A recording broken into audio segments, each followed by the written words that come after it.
If you were drafted, would you fight for your country? Of course. Just kidding. No, I wouldn't. Hijos de puta! Putang ina mo. If you were drafted, would you fight for your country? No, not worth fighting for though, but Puta! Tang ina naman oh. Yeta! If you were drafted, would you fight for your country? yes, of course I love Philippines. You would die for your country. Puta! Tang ina naman oh. Yeta! If you were drafted, would you fight for your country? I'm a girl. No. Puta! Tang ina naman oh. Yeta!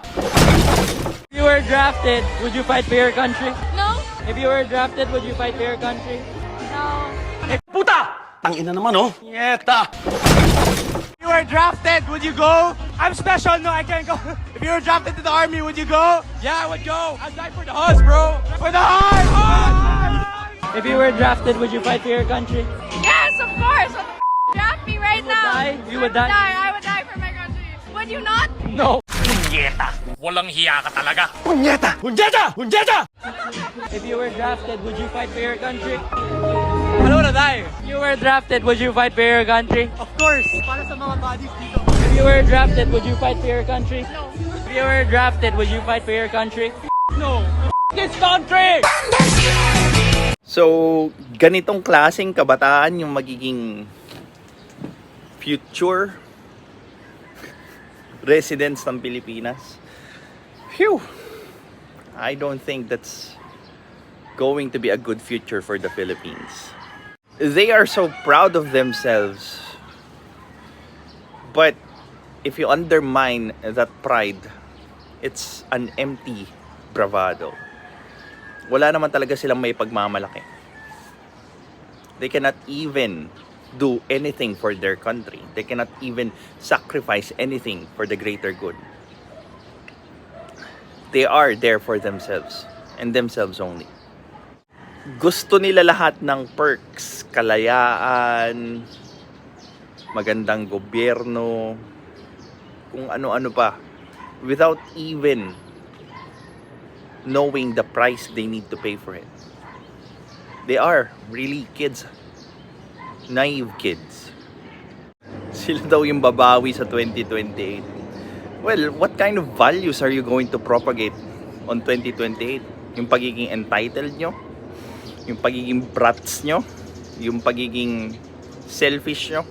Is that what you're trying to propagate for the future generations of Philippines? Well, what could I say?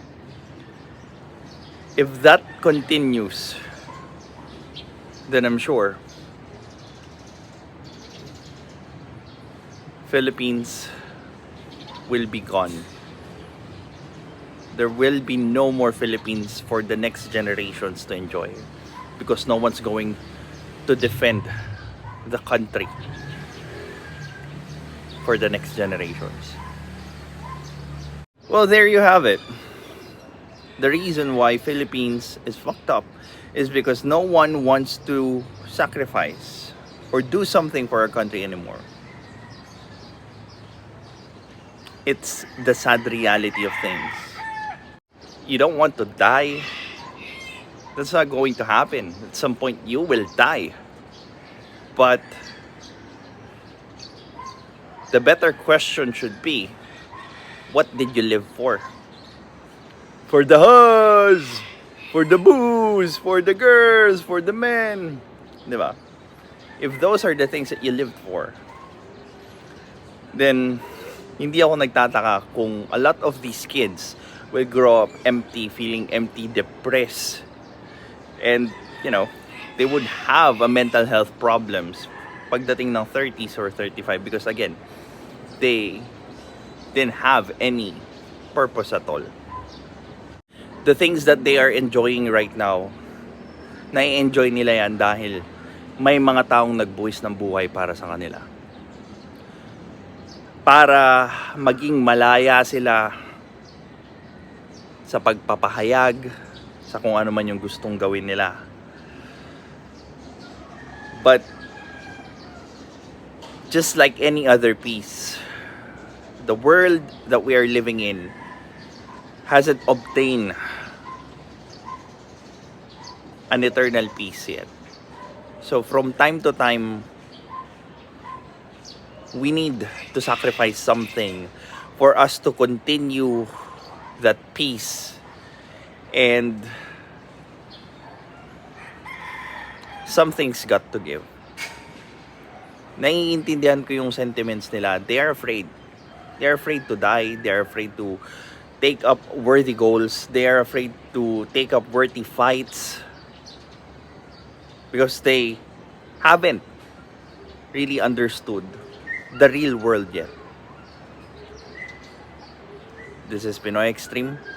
Have a good day.